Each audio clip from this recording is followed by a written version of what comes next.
The Young Women's Trust used to be the YWCA. They changed the title some years ago, and they've just done a survey of young women's attitudes to work. The report is called The Clock Turns Back. They discovered women under the age of 30 found that certain roles, such as electrician, computer technology, construction worker and plumber, were not suitable for women.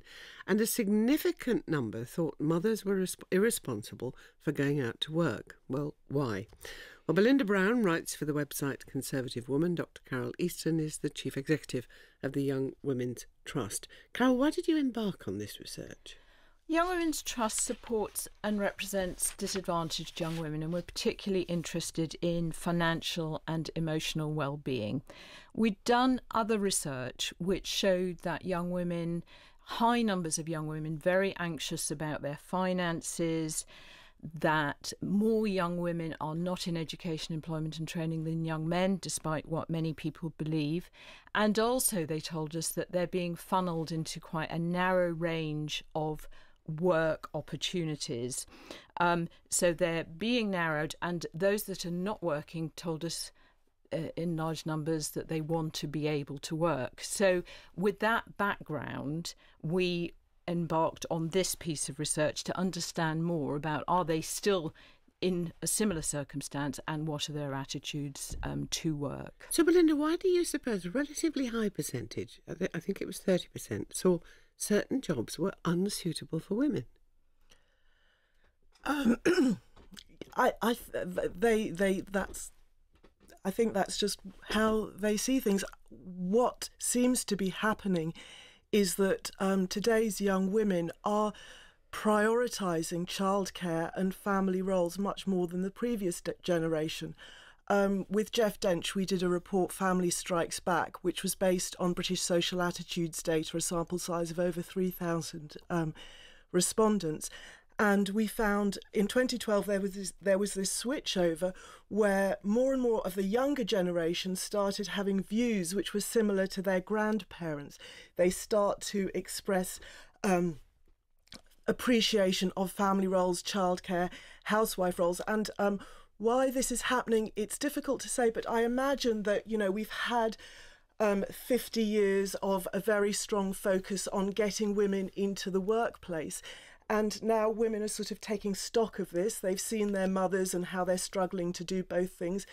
And they're feeling that actually family and childcare is very important to them. Carol, to what extent would you say they're becoming more conservative in their attitudes to how family life should be?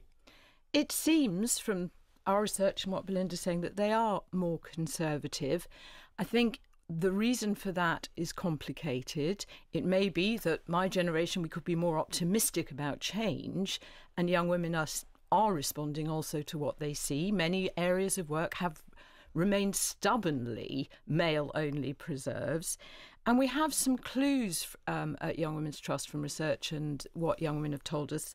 Things like even perhaps as they get a bit older and young women think they feel more confident to go into a different field, there aren't the opportunities to do that. It's very difficult to get funding to be trained when you're a little bit older. There isn't ability for, they say the jobs don't pay enough in order to get childcare, either to study or to work, so that even if they have a broader view, they are, and I wouldn't disagree with Belinda, they are trying to look at work holistically. And then also we need to build their confidence back in saying you can do these things. But why do you suppose, with the benefit of equal education, which they all do now have, are they less likely than older women to think, for instance, that women can do science and technology? Well, this is a stubborn, persistent problem. There are others looking at this issue. What young women have said to us is even today they are being funneled into narrow ranges in school and by job advisors subsequently. So if they come out of school with low qualifications, for example, then they say their advisors say you should go into childcare or into retail, the more stereotypical jobs, rather than saying, well, I can see you actually had an interest in maths, let's see what you can do with that. Belinda, the report says that twice as many young women are economically inactive compared to young men. What do you suppose lies behind that disparity, that they're not going out and trying to earn their own living?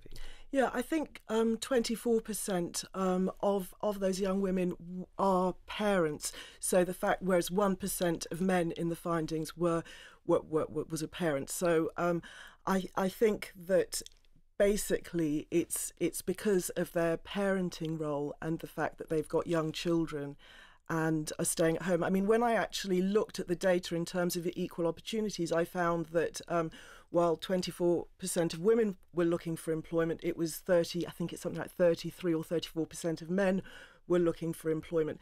And actually, it seemed to be men who were having more problems. They were more likely to have been rejected from apprenticeships. They were more likely to have felt that they'd been turned down for promotion. So in terms of equal opportunities, it actually seemed to be men who were expressing more problems.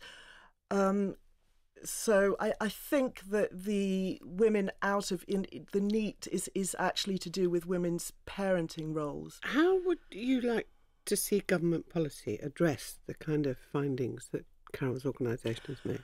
Well, I think the main problem, I think that parenting is actually quite a significant issue, and that where we see deprivation, it is related to the low income of young people. And this is an age where all over the world, I mean, you know, having children in your 20s is not unusual, and yet the wages are low.